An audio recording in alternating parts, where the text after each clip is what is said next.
स्वागत है आप सभी का नई वीडियो में। आज मेरे बेटे की दूसरी शादी थी। उसकी पहली शादी का क्या हुआ मैं उसे भूल जाना चाहती थी क्योंकि वो बड़ी ही अजीब घटना थी। लेकिन आज उसकी दूसरी शादी थी। मुझे यकीन था कि वह मेरे बेटे का ख्याल ज़रूर रखेगी। मेरा बेटा बहुत कमा रहा था, अच्छा और बहुत ही सुंदर था। वह इस परिवार का एकमात्र वारिस था। सभी उसे प्यार करते थे, इसलिए किसी को भी ये बात अजीब नहीं लग रही थी कि उसकी दूसरी शादी इतनी जल्दी हो रही है। पर मेरा दिल धक धक कर रहा था। रात जैसे जैसे नज़दीक आ रही थी, मेरा दिल भी उतनी ही तेज़ी से धड़क रहा था और मैं चिंतित हो रही थी। मेरी बेटी को भी इस बात का पता था और वो भी मेरी ही तरह चिंतित थी। वो बोली कि अगर आज भी ऐसा ही हुआ तो फिर क्या होगा। मैंने कहा, अपने मुँह से कुछ अच्छा निकालो, मैं पहले से ही चिंतित हूँ। अब तो सभी मेहमान भी आ गए हैं। पिछली बार देश में एक महामारी के कारण इतने लोगों को आमंत्रित नहीं कर सके थे, लेकिन इस शादी में सभी रिश्तेदार बहुत उत्साह के साथ आए थे। इसलिए लोग पिछली शादी के बारे में ज़्यादा नहीं जानते थे और यह भी नहीं जानते थे कि ऐसा क्या हुआ कि उन्हें फिर से शादी करनी पड़ी। मेरा बेटा भी खुश था, कोई समस्या नहीं थी क्योंकि उसकी दूसरी पत्नी पहली पत्नी से कहीं ज़्यादा खूबसूरत थी और उम्र में भी छोटी थी, तो उसे तो खुश होना ही चाहिए था। सर्दी का मौसम था, ज़्यादातर मेहमान घर में ठहरे हुए थे। समारोह बाहर हो रहा था, नाच गाना चल रहा था, लोग आपस में हंसी मजाक कर रहे थे।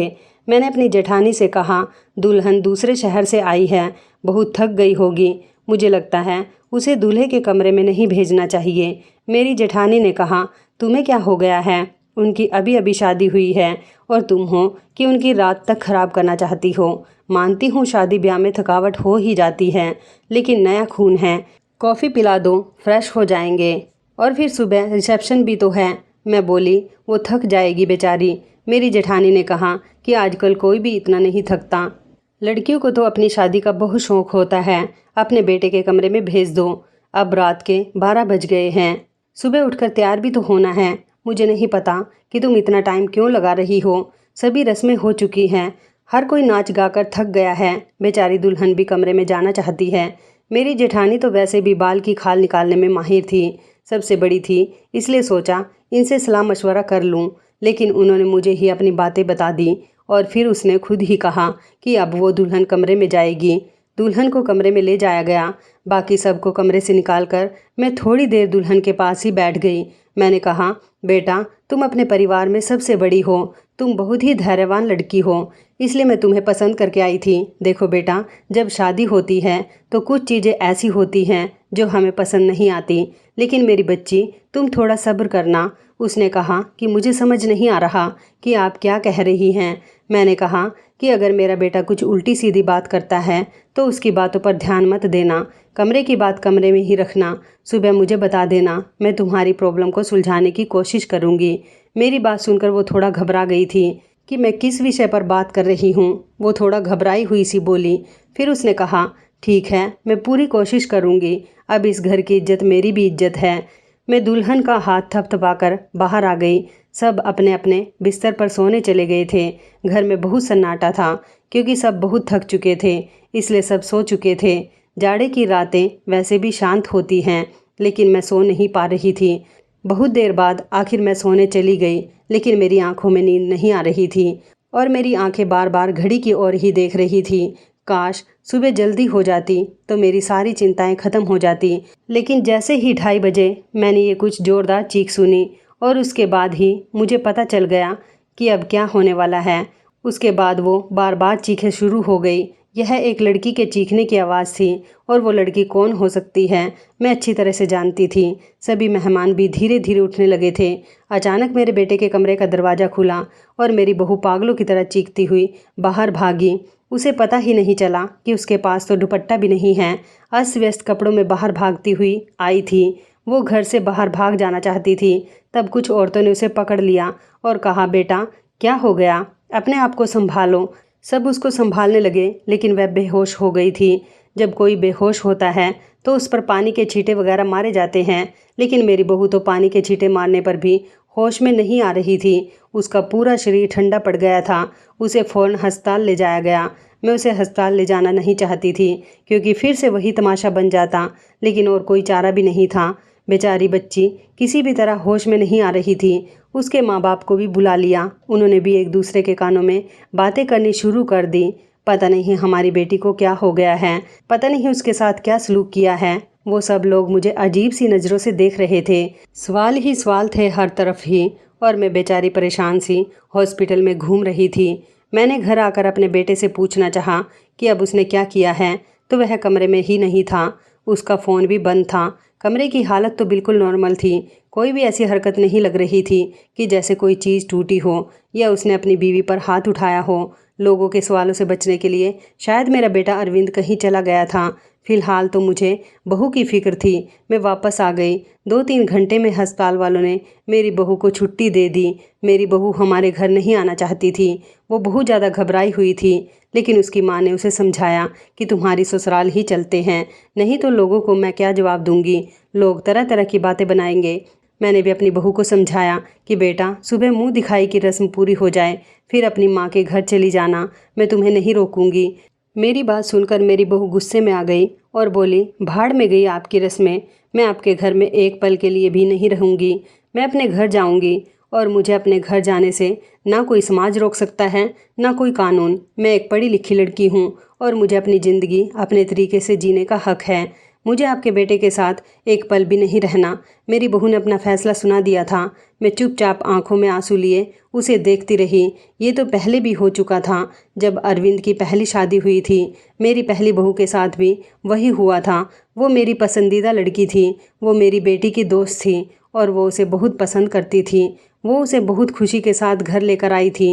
इन लोगों ने हमारा बहुत सहयोग किया था। वो एक अमीर पिता की बेटी थी। वो बहुत अच्छी लड़की थी। मुझे भी उसका घराना अच्छा लगता था। कुछ ही दिनों में मैंने महसूस किया था कि जैसे वो अरविंद को पसंद करने लगी है, और शायद इसलिए रिश्ता भेजा गया था। लेकिन शादी के बाद उसके साथ भी ऐसा ही हुआ था। शादी की पहली रात वो भी चिल्लाते हुए कमरे से बाहर भागी थी, और उसके बाद मेरे बेटे की शक्ल देखने से भी मना कर दिया था। सब ने उसे बहुत समझाया कि बेटा, अपनी ज़िंदगी के बारे में तो सोचो, लेकिन उसने कहा कि मेरी ज़िंदगी तो बर्बाद हो गई है। और अब इस लड़की को भी समझाया जा रहा था, लेकिन वो भी कह रही थी, अगर मैंने नहीं रहना तो मैं नहीं रहूँगी आपके बेटे के साथ। मेरा बेटा भी कोई जवाब नहीं दे रहा था। पता नहीं कहाँ चला गया था। लड़की का बाप बार बार कह रहा था कि उस अरविंद को बुलाओ, हम उससे पूछें कि उसने हमारी बेटी के साथ क्या किया है। अरविंद घर आ चुका था। सब उस पर सवालों की बौछार कर रहे थे, लेकिन उसने चुप्पी साध ली थी। कुछ भी नहीं बोल रहा था। थक हार कर सब खामोश हो गए। लड़की के माँ बाप भी अरविंद को भला बुरा कहकर और धमका कर चले गए। वो अपनी बेटी को भी साथ ले गए। अच्छा खासा तमाशा हो गया था। सब मेहमानों के सामने हमारी नाक कट गई थी। लड़की के माँ बाप ने हमारी बेइज्जती करने में कोई कसर नहीं छोड़ी थी, लेकिन अरविंद अपने मुंह से एक शब्द भी नहीं बोल रहा था। अरविंद के पिता तो पहले ही इस दुनिया से जा चुके थे। सारी बेइज्जती मुझे अकेले ही सहनी पड़ी। घर में जमा लोगों ने भी हमें अच्छी खासी बातें सुना डाली थी। लड़की की माँ तो काबू में ही नहीं आ रही थी। वो बहुत चीख चीख कर मुझे भला बुरा कह रही थी, लेकिन उसमें उस बेचारी की क्या गलती थी। आखिर उसकी बेटी की ज़िंदगी तबाह हो गई थी। आज खुद को बहुत अकेला महसूस कर रही थी मैं। काश अरविंद के पिता होते तो इतनी जल्दी हिम्मत ना हारती। लोगों के तानों को मैं अकेले ही सुनती रही। अरविंद बड़ा था। अरविंद से छोटी मेरी एक बेटी थी जो कॉलेज में पढ़ती थी। सब लोग आपस में कानाफूसी कर रहे थे। अरविंद को लेकर तरह तरह की कहानियां बनाई जा रही थी। कोई कह रहा था, पता नहीं शायद अरविंद पागल है, तो कोई कह रहा था लगता है अरविंद दिमागी मरीज है, तो कोई कह रहा था पता नहीं उसने नई दुल्हन के साथ ऐसा क्या किया कि वो इतना ज़्यादा डर गई। जितनी मुंह उतनी बातें थी, लेकिन मेरे पास इन सब का कोई जवाब नहीं था। जब लोगों को असल वजह पता ना हो तो वो खुद की कहानियाँ बना लेते हैं, और खुद की बनाई हुई उल्टी सीधी कहानियाँ सच से कहीं ज़्यादा खतरनाक होती हैं। लेकिन समस्या तो यह थी कि सच तो मुझे भी नहीं पता था कि ऐसा क्या हुआ था कि सुहाग रात को ही मेरी बहुएं मेरे बेटे के कमरे से चीखती हुई भागती थी। उस लड़की ने भी तो मुझे कुछ नहीं बताया था। मैंने खुद ही अपने मन में सोचा, हो सकता है उसने अपने माँ बाप को कुछ बताया हो। सच जानने के लिए मैंने उनके घर फ़ोन कर दिया। भले ही वो हमसे रिश्ता ख़त्म कर गए थे, लेकिन इंसानियत के नाते ही मैंने उनका हालचाल लेने के लिए फ़ोन किया। फ़ोन लड़की की माँ ने उठाया था। मैंने पूछा, अब कैसी तबीयत है आपकी बेटी की। मेरी आवाज़ सुनते ही वो भड़क गई थी और बोली, मेरी बेटी अब तक ठीक नहीं हुई है, खबरदार जो आगे से आपने फ़ोन किया। ये सब सुनकर मैं बहुत ज़्यादा परेशान हो गई थी। मेरी पहली बहू के साथ भी ऐसा ही हुआ था। मेरी बेटी ने बताया था कि वो कम से कम 6-7 महीने तक बीमार रही थी। आखिर क्या प्रॉब्लम थी मेरे बेटे को, मुझे कुछ भी समझ नहीं आ रहा था। क्या कमी थी कि उसकी पत्नियां उससे डरकर भाग जाती थी। अरविंद की बात करूं तो अरविंद बहुत ही सीधा साधा सा बच्चा था। बचपन से ही कम बोलने वाला था, लेकिन उसके अंदर कोई भी हरकत ऐसी नहीं थी जो एबनॉर्मल होती। अरविंद मेरी पहली संतान थी।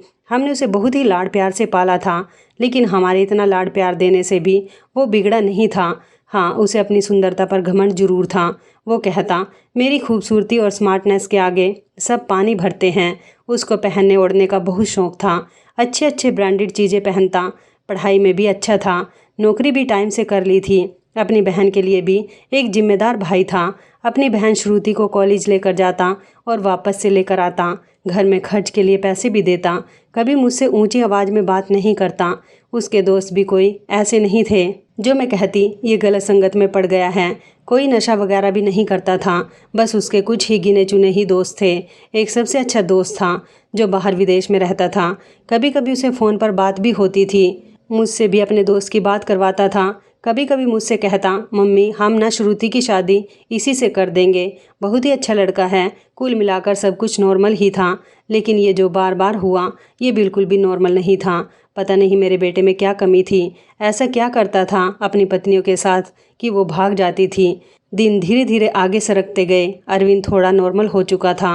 अब वो घर में थोड़ी बहुत तो बात भी करने लगा था। इस बार मैंने सोचा कि अरविंद की तीसरी शादी कराऊं और ऐसी लड़की से कराऊं जो मुझे बताए कि आखिर सुहागरात के कमरे में अरविंद ऐसा क्या करता है कि दुल्हन भाग जाती है। अरविंद की दूसरी पत्नियों से तलाक हो चुका था। मैं ये भी चाहती थी कि ये जो बहू आए वो मेरे घर में ही रहे, यहाँ से भाग कर ना जाए। मैं किसी की ज़िंदगी बर्बाद करना नहीं चाहती थी, क्योंकि मैं भी एक बेटी की माँ थी और मैं ये अच्छी तरह से जानती थी कि तलाक का धब्बा एक लड़की के लिए कितनी बड़ी बदनामी होता है। मैं बहुत सोच विचार के बाद इस नतीजे पर पहुंची कि हमारे अरविंद की शादी एक शादीशुदा औरत से करवाऊंगी, जिसकी पहले से शादी हो चुकी हो और वो तलाकशुदा हो या फिर विधवा हो। और जल्दी ही मुझे ऐसी लड़की मिल भी गई। लड़की वालों को भी शादी की जल्दी थी, इसलिए उन्होंने भी ज़्यादा छानबीन नहीं की। लड़की कम उम्र थी, लेकिन बहुत ज़्यादा सुंदर नहीं थी। बस वो ठीक ठाक थी, दुबली पतली और सामान्य से नाक नकश की लड़की थी। मैंने लड़की वालों को बताया कि मेरे बेटे की एक शादी हो चुकी है और मेरे बेटे की पत्नी कुछ समय ही रही, फिर वो छोड़कर चली गई थी। थोड़ा बहुत झूठ बोलना पड़ा, क्योंकि सच बताने की स्थिति में मैं बिल्कुल नहीं थी। लड़की वाले शादी के लिए राजी हो गए थे। मैंने अरविंद को लड़की की फ़ोटो दिखाई तो उसने शादी से साफ इनकार कर दिया। बोला, मुझे नहीं करनी शादी, इतनी आम सी शक्ल सूरत की लड़की है, मुझे इससे शादी बिल्कुल नहीं करनी। अरविंद की बात सुनकर मैंने उसे डांटते हुए कहा था, चुप हो जा, जिस तरह की तेरी हरकतें हैं उन हरकतों के चलते तो तेरी कभी भी शादी नहीं होनी चाहिए। लेकिन मैं एक माँ हूँ ना, इसलिए सोचती हूँ कब तक बैठी रहूँगी और तेरा ध्यान रखूँगी। मेरे जाने के बाद कोई तो ऐसा हो जिसके साथ तू अपनी ज़िंदगी गुजार सके। बोलते बोलते मेरी आंखों में आंसू आ गए। मेरी आंखों में आंसू देखकर अरविंद चुप हो गया। शादी के लिए रजामंदी दे दी और उठकर कमरे में चला गया। कहीं ना कहीं अरविंद के दिल में चोट जरूर था।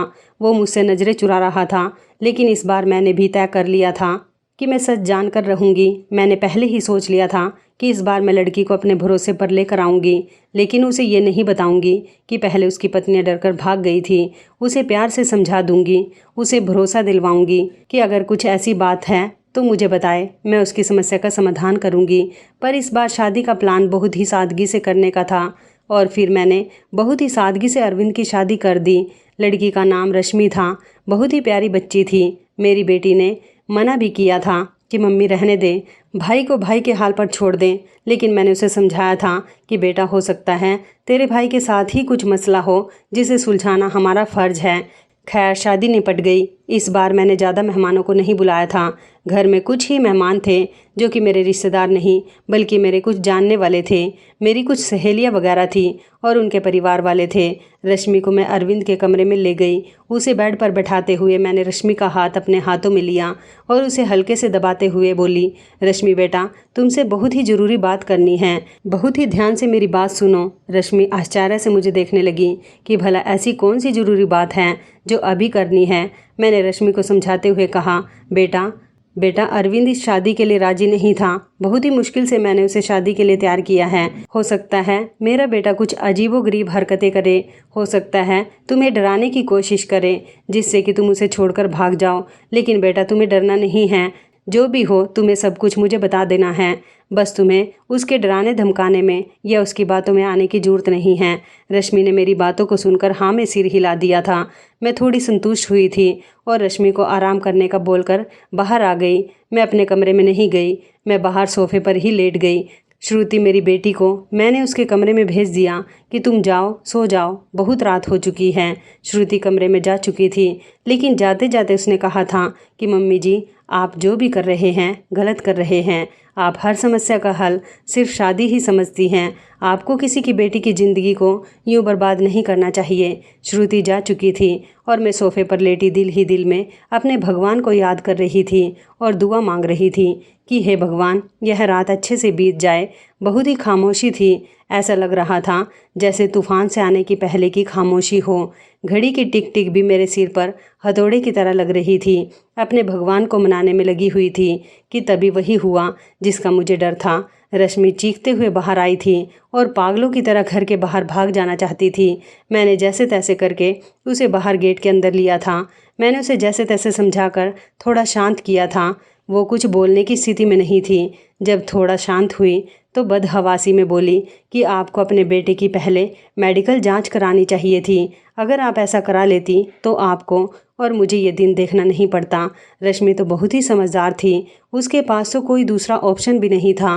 वो तो हर हाल में इस शादी को निभाने की सोचती, लेकिन रश्मि ने भी इस रिश्ते को नहीं निभाया और वो अरविंद को छोड़कर चली गई। दूसरे दिन ही रश्मि के घर से फ़ोन आया कि अपने बेटे से कहकर हमारी बेटी को तलाक दिलवा दो, नहीं तो हम यह काम अदालत से भी कर सकते हैं। मैं सदमे की हालत में फ़ोन पकड़े वहीं सोफे पर बैठ गई। यानी कि अब अरविंद को कोई मजबूरी में भी अपनाने के लिए तैयार नहीं था। पहले जो बहू दिलाई थी वो अमीर घराने की और सुंदर पढ़ी लिखी थी, लेकिन रश्मि तो विधवा थी, गरीब घराने की थी और बहुत ज़्यादा सुंदर भी नहीं थी। रश्मि को मैंने पहले ही सब कुछ समझा भी दिया था और तब भी वो इतना ज़्यादा बदहवास हो गई थी। आखिर ऐसी क्या कमी थी मेरे बेटे में। हम जो जेवरात दुल्हन को देते थे, दुल्हन के घर वाले शादी के दूसरे दिन ही वापस कर देते थे। मैं तो दहेज भी नहीं लेती थी। फिर आखिर ऐसा क्या था कि ऐसे खूबसूरत पढ़े लिखे और अमीर लड़के को छोड़कर भी लड़कियां भाग जाती थी। मेरा दिमाग सोच सोच कर फटा जा रहा था। कैसे पता लगाऊं कि आखिर बात क्या है। अरविंद भी अपने मुंह से कुछ कहने को तैयार नहीं था। जब भी इस बारे में कुछ बात करने की कोशिश करती, उठकर बाहर चला जाता, मुझे बात करने का मौका ही नहीं देता। लेकिन अब मैं हर वक्त अरविंद पर नज़र रखने लगी थी, उसकी एक एक हरकत पर ध्यान देती। शायद कुछ तो ऐसा सबूत मिले जिससे मैं सुराग लगा सकूं, सच जान सकूं कि आखिर सच्चाई क्या है। लेकिन उसके हाव भाव से कभी ऐसा लगा ही नहीं कि उसमें कुछ एबनॉर्मल भी है। एकदम नॉर्मल लड़कों की तरह था जैसे और लड़के होते हैं। मुझे कोई भी रास्ता दिखाई नहीं दे रहा था। एक दिन तंग आकर मैंने अरविंद के दोस्त को फ़ोन लगाया, उसी विदेश में रहने वाले दोस्त को। मैंने पूछा, नितिन, तुम अरविंद के इकलौते दोस्त हो जिससे अरविंद अपने दिल की सारी बातें करता है। मुझे अरविंद के बारे में सब कुछ बताओ। उसने अपने जीवन के बारे में तुम्हें ज़रूर कुछ न कुछ बताया होगा। लेकिन यह सुनकर तो मैं हैरान हो गई कि उसने अपने दोस्त को अपने बारे में कुछ भी नहीं बताया था। और बस यही बात मुझे बहुत अजीब लगी कि उसने अपने दोस्त को ये भी नहीं बताया कि मेरी 3 शादियाँ हो चुकी हैं और मेरी तीनों पत्नियाँ मुझे छोड़कर भाग गई हैं। लेकिन उसने ये बात अपने दोस्त को भी नहीं बताई, जो कि उसका सबसे अच्छा दोस्त था। ये मुझे काफ़ी अजीब लग रहा था, लेकिन शायद उसने नहीं बताया हो क्योंकि वो शर्मिंदा होना नहीं चाहता होगा। शादी की रात ही पत्नी का भाग जाना, वो भी 3-3 पत्नियों का। धीरे धीरे 6 महीने और गुजर गए। घर में सब कुछ नॉर्मल चल रहा था, लेकिन अरविंद को लेकर मैं बहुत ज़्यादा परेशान थी। ऐसा क्या था जो दुल्हन शादी की रात को ही भाग जाती थी। मैंने एक बार फिर से अरविंद की शादी के लिए सोचा और इस बार मैंने ठान लिया कि सच्चाई जानकर ही रहूँगी। इस बार मैंने लड़की को सब कुछ बता दिया, कुछ भी नहीं छुपाया। और लड़की भी किसी ऐसे घर से लाई थी जिसे शादी की सख्त ज़रूरत थी, क्योंकि ये लोग बहुत ही गरीब थे और उसके घर में उसके 2 छोटे भाई थे। मैंने कहा, तुम्हारे दोनों भाइयों की पढ़ाई की जिम्मेदारी मेरे ऊपर है और शादी में भी आप लोगों को कुछ भी खर्च नहीं करना पड़ेगा। लड़की को तो मैंने राज़ी कर लिया था, लड़की के माँ बाप भी राज़ी हो गए, लेकिन मैंने ये बातें लड़की के माता पिता को नहीं बताई थी, बस वो लड़की को बताई थी। लड़की थोड़ी घबराई हुई थी क्योंकि मैंने शादी से पहले ही सारी बातें लड़की को समझा दी थी। पहले तो वो बहुत ज़्यादा डर गई, फिर खुद को संभालते हुए बोली कि कुछ भी हो, मैं इस शादी के लिए तैयार हूँ। अगर मेरे थोड़े से त्याग से मेरे भाइयों की ज़िंदगी बनती है तो उसमें बुराई क्या है। जो कुछ भी होगा उसे सहन करूँगी, और वैसे भी सारे समझौते औरतों को ही करने पड़ते हैं। लड़की, जिसका नाम सुमन था, भले ही गरीब घर की थी लेकिन बहुत ही संस्कारी और समझदार लगी। मुझे दिल ही दिल में खुशी हुई कि अगर सुमन मेरी बहू बनती है और मेरे घर में टिकी रहती है तो यह मेरे लिए बहुत ही सौभाग्य की बात होगी। संस्कारी होने के साथ साथ सुमन बहुत ही खूबसूरत भी थी। इस बार शादी मंदिर में हुई थी, सब कुछ ठीक था। और हैरानी की बात तो यह थी कि रात भी गुजर चुकी थी और सुबह हो चुकी थी। सुबह होते ही मैंने कमरे का दरवाज़ा खटखटाया, लेकिन किसी ने दरवाज़ा नहीं खोला। मैं बहुत परेशान थी, कोई दरवाज़ा नहीं खोल रहा था। थोड़ी देर बाद कमरे की दूसरी चाबी लेकर आई और मैंने खुद ही दरवाज़ा खोला। कमरे के अंदर का दृश्य देखकर मेरी चीख निकल गई, क्योंकि मेरी बहू बेहोश पड़ी थी। अरविंद कमरे में कहीं भी नज़र नहीं आ रहा था, शायद बाथरूम में था। मैंने जल्दी से डॉक्टर को बुलाया। डॉक्टर ने कहा कि वो सिर्फ़ और सिर्फ डर की वजह से बेहोश हुई है, उसके शरीर पर किसी भी तरह के कोई चोट के निशान नहीं हैं। अरविंद के चेहरे से भी चिंता झलक रही थी, ऐसा लगता था कि जैसे वो भी परेशान है। इन सब हालातों में अच्छे से चेकअप करने के बाद और कुछ दवाइयाँ देकर डॉक्टर साहब चले गए थे। डॉक्टर ने कहा था कि सुमन को जल्दी ही होश आ जाएगा। अरविंद भी तैयार होकर अपने ऑफिस के लिए निकल गया था। मैं सुमन के पास ही बैठी रही। थोड़ी देर में सुमन ने आंखें खोल दी थी। होश में आते ही वो बाहर की तरफ भागी थी, यह कहते हुए कि मुझे यहाँ नहीं रहना, मुझे अपने घर जाना है, अपने मम्मी पापा के पास। मैंने सुमन का हाथ पकड़ लिया। सुमन, तुम ऐसा नहीं कर सकती। मैंने तो तुम्हें सारी सच्चाई बता दी थी और तुम मान भी गई थी, फिर तुम ऐसा क्यों कह रही हो। लेकिन सुमन मेरी कुछ भी सुनने को तैयार नहीं थी। रोते हुए बोली, आंटी जी, मुझे माफ़ कर दो, मैं मजबूर हूँ, मैं यहाँ नहीं रह सकती। आप बेफिक्र रहें, मैं अपने मम्मी पापा को कुछ नहीं बताऊँगी, सब कुछ हैंडल कर लूँगी। बस आप मुझे इस घर में रहने को ना कहें। लेकिन सुमन, मुझे बताओ तो सही, आखिर ऐसा क्या हुआ था, मैं सच जानना चाहती हूँ। सुमन, तुमने मुझसे वादा किया था कि तुम अरविंद की सच्चाई मुझे ज़रूर बताओगी। आंटी, अरविंद के बारे में मैं कुछ नहीं बता सकती। अगर मैंने अरविंद के बारे में बोला तो वो मुझे जान से मार देगा। मुझे अपनी जान की परवाह नहीं है, लेकिन अरविंद मेरे भाइयों को भी नहीं छोड़ेगा। प्लीज़ मुझे जाने दें। उसकी आंखों में विनती के ऐसे करोड़ भाव थे कि मैं उसे रोक ना सकी। सुमन चली गई थी। मैं इंतज़ार कर रही थी कि अब कुछ ही देर में सुमन के माँ बाप का फ़ोन आने वाला है, लेकिन ऐसा कुछ भी नहीं हुआ। शायद सुमन ने अपने माता पिता को कुछ नहीं बताया था। अरविंद की तीनों पत्नियों ने तो दूसरे दिन ही तलाक की मांग कर दी थी, लेकिन सुमन ने ऐसा कुछ भी नहीं किया था। इसका मतलब था सुमन अब भी मेरे बेटे की पत्नी थी। मैंने सोचा कि अब मैं अरविंद का चेकअप कराकर ही रहूंगी। अपने होशो हवास में तो अरविंद ऐसा कभी भी नहीं करने देता, इसलिए एक दिन मैंने अरविंद के खाने में नींद की दवाई मिला दी। अरविंद के गहरी नींद में जाते ही मैंने डॉक्टर को फ़ोन कर दिया। डॉक्टर ने अरविंद के कुछ सैंपल लिए और ये बोलकर कि जैसे ही रिपोर्ट आती है मैं आपको बताता हूँ। डॉक्टर चला गया और फिर मैं बेसब्री से अरविंद की रिपोर्ट का इंतज़ार करने लगी। अगले दिन डॉक्टर का फ़ोन आया और उसने कहा कि अरविंद एकदम नॉर्मल हैं, उसकी सारी रिपोर्ट्स नॉर्मल आई हैं। यह सुनकर तो मेरे आश्चर्य की कोई सीमा ही नहीं थी। अगर अरविंद नॉर्मल था तो शादी की पहली ही रात में उसकी पत्नियां क्यों भाग जाती हैं। सोच सोच कर मेरा दिमाग फटने लगा। कुछ सोचकर मैं सुमन के पास गई। सुमन के माता पिता ने मेरी बहुत इज्जत की। शायद उन्हें सच्चाई का पता नहीं था। उन्हें लगता था कि मैं उनकी बेटी को घर ले जाने के लिए आई हूँ। मुझे देखते ही सुमन डर गई थी। वो हम लोगों के साथ ज़्यादा नहीं बैठी और अंदर कमरे में चली गई। मैं भी सुमन के पीछे पीछे उसके कमरे में आ गई। मुझे देखते ही सुमन बोली, आंटी जी, मैंने आपको पहले भी कहा था कि मैं आपके घर में नहीं रह सकती, फिर आप मुझे लेने क्यों आई हैं। मैंने सुमन को बहुत ही प्यार से अपने पास बिठाया और उसके सामने हाथ जोड़ते हुए बोली, सुमन, मेरी उम्मीद की आखिरी किरण अब तुम ही हो। तुम ही मुझे बता सकती हो कि आखिर मेरे बेटे में क्या कमी है। एक मजबूर माँ तुम्हारे सामने हाथ जोड़कर विनती करती है, प्लीज़ मना मत करना। मेरी आंखों में आंसू और मेरे जुड़े हुए हाथ देखकर सुमन ने मेरे हाथों को थाम लिया और बोली, आंटी जी मैं मजबूर हूँ, प्लीज़ आप मेरे सामने हाथ मत जोड़ें।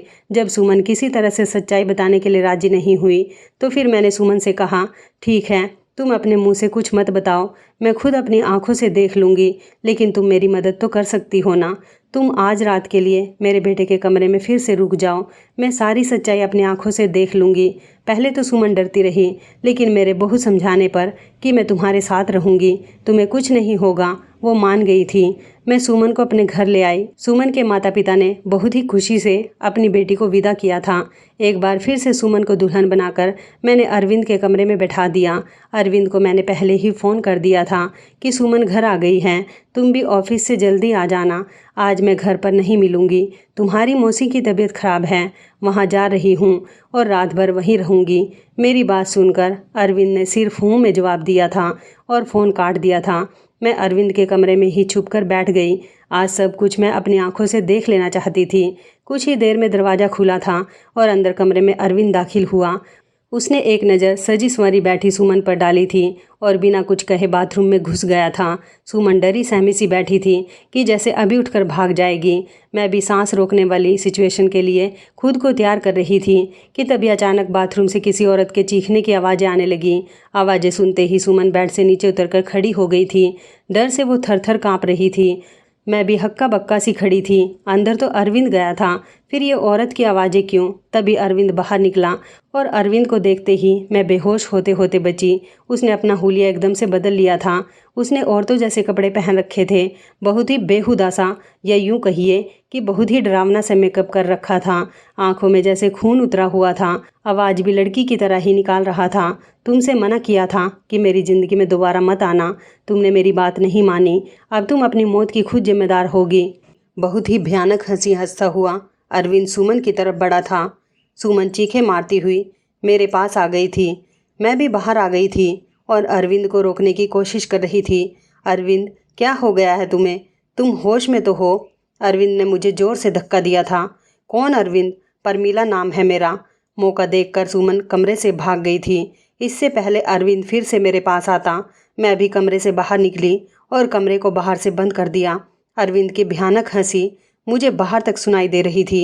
मैंने डरी सहमी सुमन को अपने सीने से लगा रखा था।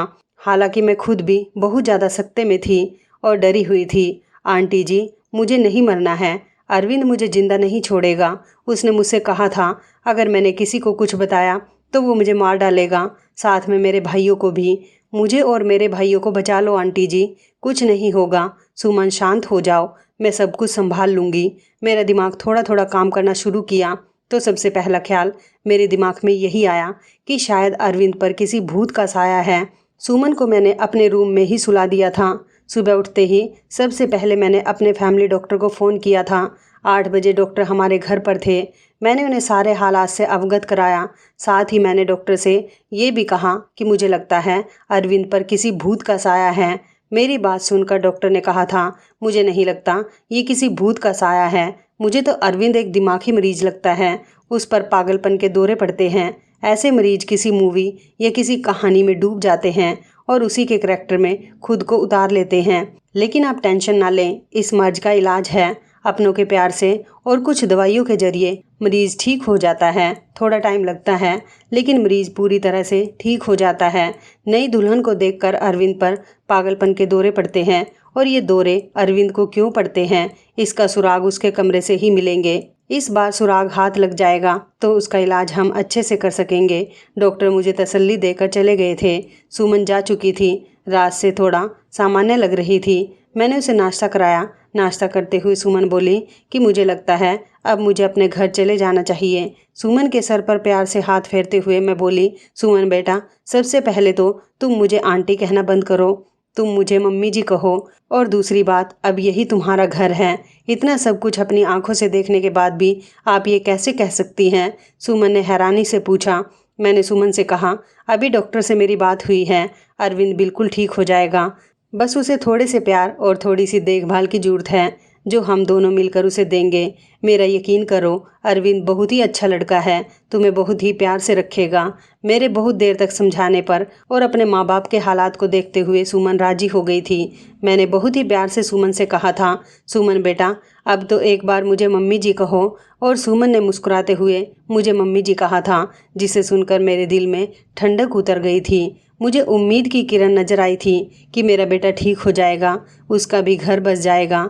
10 बजे के करीब अरविंद के दरवाजे पर खटखट की आवाज़ हुई थी। मैंने कांपते हाथों से दरवाज़ा खोला था। सुमन को मैंने अपने कमरे में भेज दिया था। अरविंद एकदम तरोताज़ा तैयार खड़ा था। मुझे देखते ही नाराज़गी से बोला, क्या मम्मी जी, मेरा दरवाज़ा बाहर से बंद किसने कर दिया? मुझे ऑफिस के लिए लेट हो रहा है। मैंने एकदम नॉर्मली ही बात की थी। बोली, पता नहीं बेटा कैसे बंद हो गया, चलो तुम नाश्ता कर लो। मैंने उस पर कुछ भी जाहिर नहीं होने दिया। अरविंद ने नाश्ता किया और ऑफिस के लिए निकल गया। अरविंद के ऑफिस से निकलते ही सबसे पहले मैं अरविंद के कमरे में गई और उसकी तलाशी ली। मुझे ज़्यादा मेहनत नहीं करनी पड़ी। सामने ही बेड पर मुझे कुछ किताबें दिखी। सुमन भी अब मेरे पास आ चुकी थी। सारी किताबें सेम थी। सब किताबों में एक ही उपन्यास था, जिसमें कोई परमिला नाम की लड़की थी। शादी की रात थी। उसके पति ने उसे कमरे से धक्के देकर बाहर निकाल दिया था और अगले ही दिन दूसरी दुल्हन ले आया था। परमिला धीरे धीरे दिमागी मरीज बन गई थी। दुल्हन को देखते ही उस पर दौरे पड़ने लगते थे। अब तो किसी शादी में दुल्हन को देखते ही उसे मारने के लिए भागती थी। परमिला के ससुराल वालों ने उसे पागल घोषित कर दिया था और उसे उसके मायके भेज दिया था। दुल्हनों को देखकर परमिला का पागलपन कम नहीं हुआ था और परमिला के करैक्टर में ही अरविंद ने खुद को उतार लिया था। मैंने डॉक्टर को फ़ोन करके सारी बातें बताई। डॉक्टर ने कहा कि आप लोग बिल्कुल भी ना घबराएं, मैं कुछ दवाइयाँ दूंगा और जो उपन्यास अरविंद पढ़ता है वो सारी किताबें आप रूम से बाहर निकाल दें। धीरे धीरे प्यार से अरविंद को समझाना पड़ेगा, उसे परमिला के करैक्टर से निकालना पड़ेगा। धीरे धीरे डॉक्टर की दवाइयों से और सुमन और मेरी मेहनत से अरविंद ठीक होने लगा था। सुमन अरविंद के सामने सिंपल सी रहती थी, कोई भी श्रृंगार नहीं करती थी। अरविंद के व्यवहार में बहुत बदलाव आने लगा था। उसकी आंखों में अब मैंने सुमन के लिए प्यार देखा था। सुमन कहीं भी जाती, अरविंद की निगाहें उसका पीछा करती थी। अरविंद का इलाज चलते आज 3 महीने हो चुके थे। सुमन ने जैसे मेहनत और लगन से मेरा साथ दिया था, उसकी मैं कायल हो गई थी। कोई बहुत ही अच्छे कर्म किए होंगे जो मुझे सुमन जैसी बहू मिली। सुमन अब भी मेरे साथ मेरे कमरे में ही सोती थी, लेकिन आज मैंने सोच लिया था कि सब कुछ फाइनल हो जाना चाहिए। मुझे पूरा विश्वास है कि अब अरविंद बिल्कुल ठीक हो चुका है। मैंने सुमन से कहा कि सुमन, आज तुम्हें आखिरी कदम और उठाना पड़ेगा। इसके बाद तुम्हारी ज़िंदगी में खुशियाँ ही खुशियाँ होंगी। सुमन ना समझी से मेरी तरफ देखने लगी। फिर मैंने उसे समझाया कि सुमन, आज तुम्हें दुल्हन बनकर अरविंद के कमरे में बैठना होगा। मेरी बात सुनकर सुमन डर गई थी, लेकिन फिर जल्दी ही संभल भी गई। शायद उसे भी यकीन था कि अरविंद अब ठीक हो चुका है। वो भी अरविंद की प्यार भरी नज़रों को समझ चुकी थी। सुमन, तुम्हें डरने की कोई ज़रूरत नहीं है। तुम दरवाज़ा खुला रखना, दरवाजे के बाहर ही मैं खड़ी रहूँगी जब तक कि तुम दोनों के बीच में सब कुछ ठीक नहीं हो जाता। जैसे ही तुम्हें कुछ गलत लगे तो फ़ौरन बाहर भाग आना।